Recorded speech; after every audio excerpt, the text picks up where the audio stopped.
Night for y'all? Yeah, I mean, sometimes that's the name of the game for you. I feel like the usual way we've lost games this year, it wasn't like that tonight. Turning the ball over heavily, giving up offensive rebounds. I think we played extremely hard all game. Got a lot of shots up at the rim. I think we shot maybe 20 more shots than them.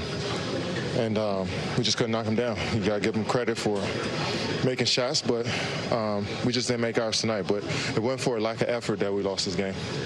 I mean, you had played without Alpi the last couple of games. Yeah. He was back, but then for him to go out so fast, how does that affect? I mean, that's always an adjustment for a team. One of their main players goes out during an action like that. We prepared for him this morning with Alpi in the lineup.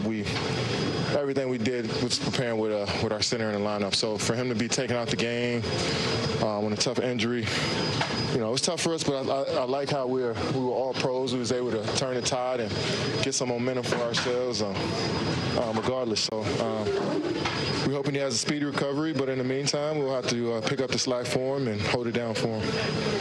Katie, this off the court, but Brendan Roy was nominated for the Hall of Fame.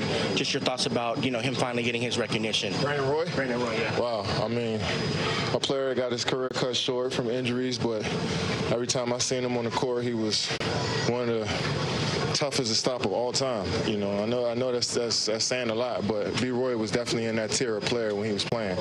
And to get his recognition, I'm super excited and happy for him. One of the good ones in this business, and hopefully he gets his recognition. But player and person he is, he doesn't really care too much about it. He's still giving back to the game, coaching and investing in the younger generation. So he's a true pro, somebody I definitely look up to. So, Kevin, you had 4 fouls first half. I think you'd had only three games with 4 fouls overall. Good stat check.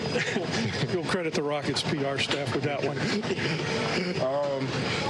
Yeah, I mean, it was a tough one. I think my last 2 fouls could have went either way. I think my third foul, I think the ref told me that's probably a tough call, and he should have went the other way with it. But I also can't use my hands so much, Sometimes I might get the ball, but they don't see it. It looked like it's a foul. My fourth one, I should have just moved out the way and not let AD let AD get a shot up. To be honest, to have 4 fouls in the first half, take away my aggressiveness on the defensive end. And I hate playing like that, so I got to be smarter. At least you corrected the scoreboard guy early. No, because he was going to give me 5. Yeah. They tried to give me one for Tari, so that would have been an extra foul that they gave me. But I got to be smarter. I got to be more aggressive, but with better technique. Thank you.